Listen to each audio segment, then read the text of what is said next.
In this video, I'm going to show you how to take your audio podcast, convert it into video clips that are square, and schedule them to go out to Twitter. First, you need to go to the connections page and make sure you have your audio podcast. If you've been following along this video series, you should already have an audio podcast. If you're doing this for the first time, you would click audio podcast and click add connection.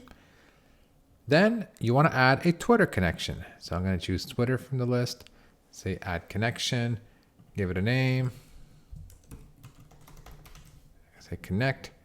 It's going to pop up, ask me to authenticate. I'm going to say okay and done. Next, we're going to make the workflow. I'm going to click on workflows. I'm going to click create new workflow.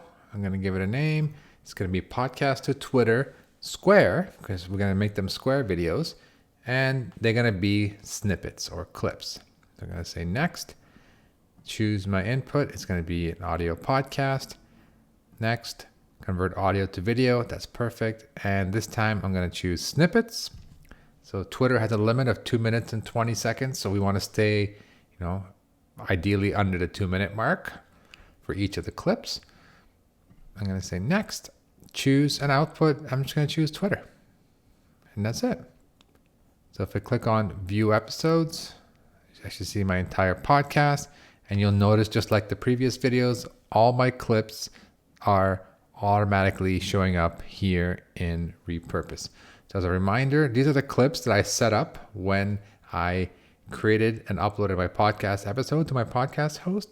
I just simply typed them into the description and they automatically appear as clips. So I'm not going to go dive deep into all the details for this workflow. It's very similar to the one we did for the IGTV, but a couple of key differences. One, you want to enable the progress bar option. It gives it a nice effect. It looks great, and it gives people a feeling for how long or how short actually the video clip is. So make sure the progress bar is on. You can customize the color and the waveform.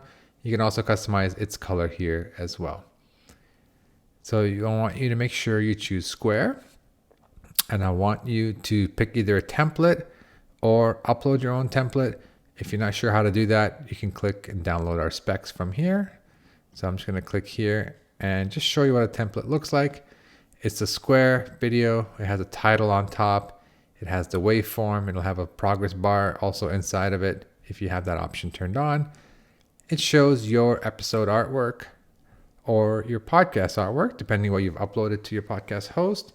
And it also has what's called a subheadline or text below that you can customize as well. So typically you want to put the quote from your guest up here, or a short headline that talks about what this clip is about. And usually the bottom is reserved for some kind of call to action. So I'm going to choose this template. You can set up a default subheadline text, default call to action, so that you don't have to keep typing it in for every episode. It'll automatically be there and automatically being used. And you can upload an intro and outro file. I'm not going to talk too much. If you want to learn more about these, you can always go back to the previous videos. But the one thing I do want to say, the outro or the intro file always has to match the final product. So our final product is a square video. So your intro and outro must be square as well. And if you're going to because we're doing clips, I would not recommend to do an intro.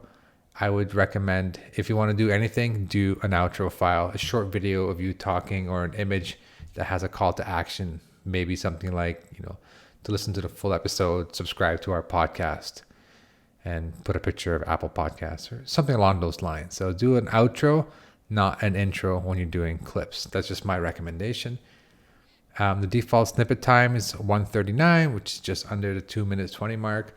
Me personally, I like to set it at 1:20. So you have it at 2 minutes even. And I'm going to click save. All right. So now all my clips are now set to 2 minutes because I changed that setting to 2 minutes. And I have two ways to do this. The clips are automatically detected from my description, and they are automatically created. If I want to edit these clips, if I want to have a more exact end time, I can click here and edit the clip, and a pop-up will appear, and I can edit and listen and edit the end times if I want to. If I want to create a new clip, I can click the scissor icon. Same thing. I can visually load up the audio and you can visually pick a clip by listening to it and picking your start and end times. But for the purpose of this demo, we're assuming you've done your timestamps in here. And the goal is to publish these to Twitter, 1 video per day. So when I click publish, it's going to appear here. And instead of publish now, I'm going to set the schedule. So for example, I will set the first one for, let's say, Tuesday morning at 6:45 as an example. Then I would hit schedule.